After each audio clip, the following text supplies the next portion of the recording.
qui a trouvé, non pas une école qui ferme ses portes, comme cela arrivait trop souvent jusqu'alors, mais un établissement qui renaît. Et quand une école rouvre, c'est le village tout entier qui se trouve irrigué d'un sang nouveau. Ce village revit grâce à son école. Jacques, dans la montagne de Haute-Loire, commençait à mourir comme tous ces coins isolés où les jeunes ne veulent plus rester. Beaucoup de vaches, mais plus que 123 habitants et une école fermée depuis 10 ans. Voilà qu'en février dernier, les habitants, grossis d'une nouvelle famille de 3 enfants, en ont assez du silence de l'école et surtout d'envoyer leurs enfants au bourg voisin par le quart de ramassage pendant l'hiver qui n'en finit pas. 4 mois de neige d'habitude. Pétition unanime des chefs de famille et puis victoire inattendue en juin.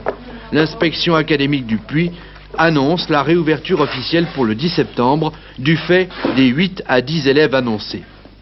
Alors les enfants prennent l'éponge, les mères les pinceaux, les pères la pelle et la pioche, jusqu'au maire qui s'occupe du balai. Bref, tout le monde se retrouve pour remettre en état l'unique salle de classe sous les yeux du doyen du village. J'en suis bien content, moi.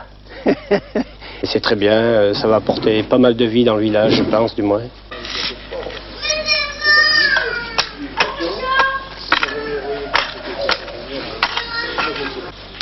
Et voici les nouveaux arrivés. Ils ont permis au village d'atteindre le chiffre de la réouverture en zone de montagne, 8 élèves.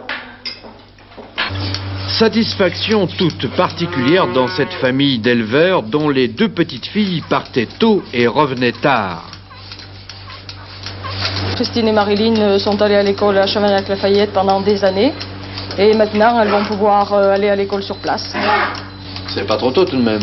Eh bien oui, parce qu'elles pourront prendre leur repas à la maison et puis c'est une joie pour le village. Pour la rentrée, hier matin, sur le perron de l'école, la plus émue, c'était la maîtresse en tablier rouge. Elle arrive d'une école qui a fermé le 30 juin. Ce jour-là, tous les parents s'étaient rassemblés pour dire un adieu à l'école et nous étions tous assez tristes parce qu'une école, c'est un petit peu le cœur d'un village. Tandis qu'ici, l'école vient d'ouvrir et j'étais très heureuse d'y venir d'abord parce que c'est un petit peu les origines de ma famille qui sont ici. On va de nouveau entendre des cris d'enfants dans la cour, on va de nouveau les voir passer le matin et repasser à midi dans les rues. Vous choisissez la table que vous voulez. Alors les grands prenez des grandes tables, les petits petites. Hein?